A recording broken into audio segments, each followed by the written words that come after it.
बिस्मिल्लाहिर्रहमानिर्रहीम। आज 13 जुलाई 2023 का ये पेपर है फिजिक्स का, प्री इंजीनियरिंग प्री मेडिकल का। इसके एमसीक्यूज को मैं डिस्कस करने जा रहा हूं आप लोगों से।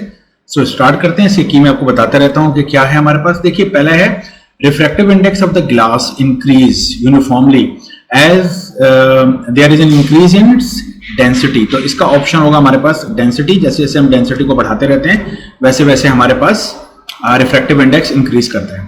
सेकेंड है, when a body falls freely under gravity, यानी बिल्कुल फ्री फॉल छोड़ दें, it cover a distance in 2 second. 2 second में कितना डिस्टेंस कवर करेगा? सेकंड इक्वेशन ऑफ मोशन लगाइए, s = vit + हाफ at², और इनिशियल वेलोसिटी 0 है तो आपके पास आंसर निकल के आ जाएगा 19.6। कह रहा है the law of reflection and refraction of light are presented by, ये चैप्टर नंबर 1 में रट्टा लगाना पड़ता है हम लोगों को, इब्न हैशम।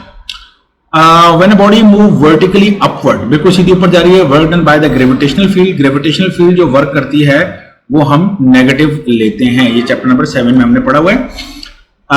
When the direction of the force is opposite to the direction of displacement, then the work done work performed with the force dot displacement। Opposite का मतलब होता है कि जो एंगल है वो हमारे पास है 180 और cos 180 नेगेटिव होता है, so the answer is negative.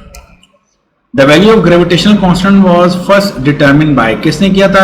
अगर आपने 10 ईयर के एमसीक्यूज देखे हो तो बार बार ये काफी दफा आने वाला एमसीक्यू है, हेनरी कैवेंडिश। पूरा नाम है Henry Cavendish. A defect of eye myopia can be corrected by concave। Google जिंदाबाद, कॉनकेव बताता है, वो कॉनकेव है। ऐसे एमसीक्यू से मुझे तो नफरत है। अच्छा, ये expression of the Stokes law chapter number 3 में है, 6 पाई ईटा आर वी, ऑप्शन ए बिल्कुल सीधा सीधा जवाब है हमारे पास। Beats are produced due to the diffraction of interference of the wave। जी हाँ, इंटरफेरेंस से बीट्स हमारे पास प्रोड्यूस होती हैं। नेक्स्ट है हमारे पास, अगर A dot B 0 A cross B 0 हो और A 0 ना हो तो फिर इसका मतलब है B 0 होगा। ये भी 10 ईयर में काफी दफा आने वाला एमसीक्यू है। नेक्स्ट है apparent weight of the body depend upon the reference frame acceleration, chapter number 6 में, जिसमें हमने वेट लेसनेस पढ़ा है। एक्सेलरेशन की वजह से अपैरेंट वेट में फर्क पड़ता है। If the mass of the oscillating spring mass system reduce to 1/4 of its mass, यानी अगर उसका मास जो है वो हम 1/4 रिड्यूस कर दें, देन द फ्रीक्वेंसी मास के इनवर्सली प्रोपोर्शनल होती है। मास 4 टाइम रिड्यूस करेंगे तो फ्रीक्वेंसी इंक्रीज करेगी, और 4 का रूट जो होता है वो 2 होता है, तो डबल। ठीक है, so the answer is double.